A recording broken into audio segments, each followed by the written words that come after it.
All right, hello everyone. Today's lesson is 3.5. It is arithmetic sequences as linear functions. So let's go ahead and get started. Previous objective was to identify linear functions.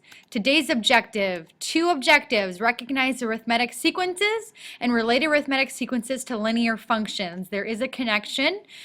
You might see some of these sequences and think, I've done this before. This is pretty old, but there is a connection between the sequences and linear functions. New vocab words. You have two vocabulary words. Arithmetic sequence is numerical patterns that increase or decrease at a constant rate, and that constant rate is called the common difference. The difference between the terms is your common difference. So, an arithmetic sequence is a numerical pattern that increases or decreases at a constant rate called the common difference. So just an example, we have 3, 5, 7, 9, and 11 all going up by 2, so our common difference is 2. 33, 29, 25, 21, 17 is going down by 4. Our common difference is -4. If for some reason part of our sequence did not match the other terms, it would not be an arithmetic sequence. Arithmetic meaning that it adds or subtracts by a common difference. If it multiplies or divides, it is not an arithmetic sequence. So keep that in mind when you are looking at some examples.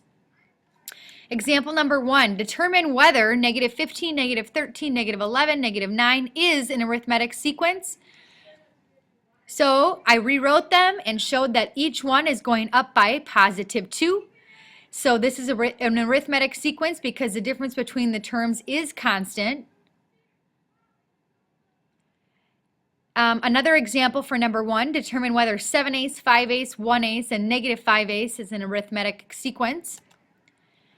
So I laid out the problem, but showed that the difference between the two, -1/4 and then -1/2 and then -3/4, it is not an arithmetic sequence because the difference is not constant. Example number 2 is finding the next term or terms. Find the next 3 terms of the arithmetic sequence. So find the common difference by subtracting the successive terms. Notice how I just rewrote them and found out that the difference between each number is -3. The common difference is -3, so the next 3 terms would be -20, -23, and -26. We are at the multiple choice question for the Google form. So using that same method, find the next 3 terms of this arithmetic sequence: 58, 63, 68, 73. What are the next 3 terms? Make sure you record your answer on the Google form at the end of the video. Next example is finding that nth term. So it's really easy to find the next 3 terms of a sequence, but what happens if they ask us to find the 100th term or the 1000th term? Rather than finding or making our list all the way up to 100 or 1000, there is a formula to find the nth term. I have AN equals A1 plus N minus 1 times D. Now AN, that is basically what we're finding, the nth term. So this we never really mess with.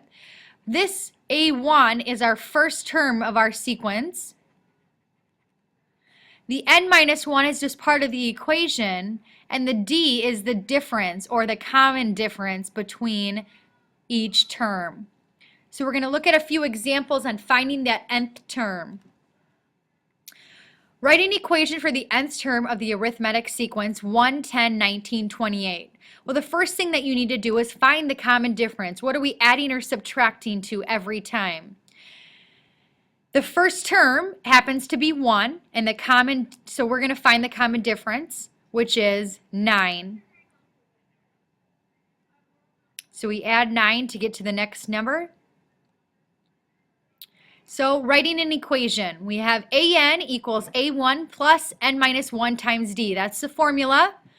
We're going to substitute what we know. We know that our first term is 1, and we know that our difference, our common difference between each term is 9, and that's going to go there. Then we're going to do the distributive property. Notice how it's 9 times n and 9 times -1 to give me 9n minus 9. And then I'm going to simplify by taking 1 and -9 to give me that -8. So here is my formula for finding the nth term.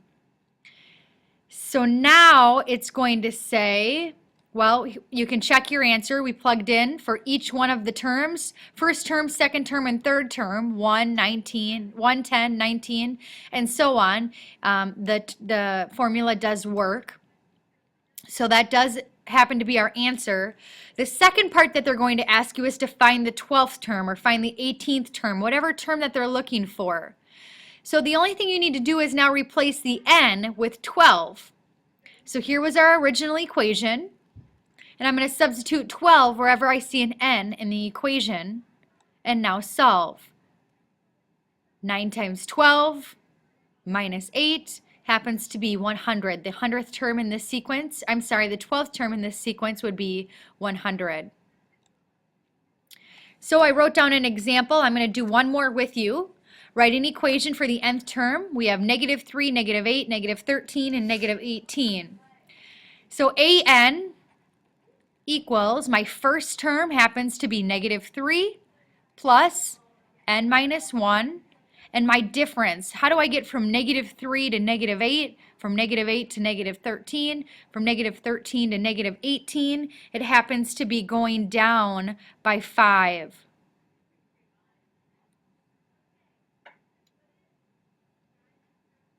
So I have an equals -3 plus -5 times n is -5 n's, and -5 times -1 is +5. My next step is to simplify or combine like terms. So an equals -5n, and -3 plus 5 gives me a +2. Now, the n value is always going to go first in the equation. It wouldn't be 2 minus 5n, although it technically would be the same thing. In your answer keys, you're always going to see that n written first. So now it says find the 16th term. So a of 16, my 16th term, would be -5 times 16 plus 2. And I'm just going to grab my calculator. -5 times 16 plus 2 happens to be -78. And that makes sense because my negatives are getting bigger and bigger and bigger.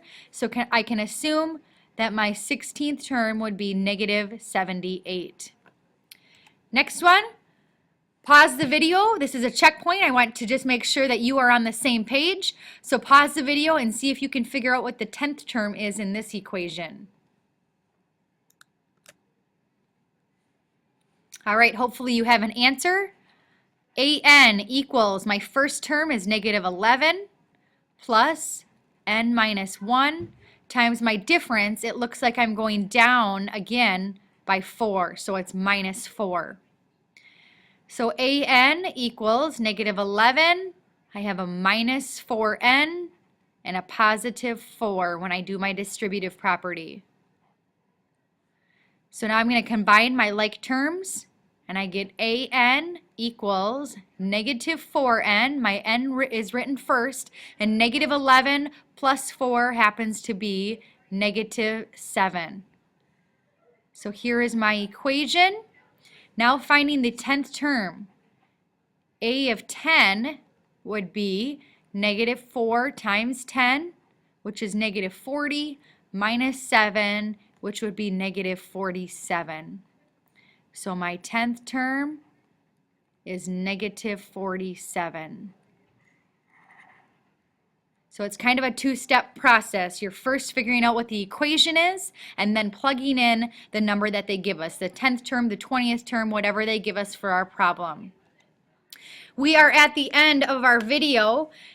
The arithmetic sequence 2, 7, 12, 17, 22 represents the total number of pencils Claire has in her collection after she goes to her school store each week. Write an equation for the nth term and then find what the 12th term is in the sequence. This is your open-ended question on your Google form.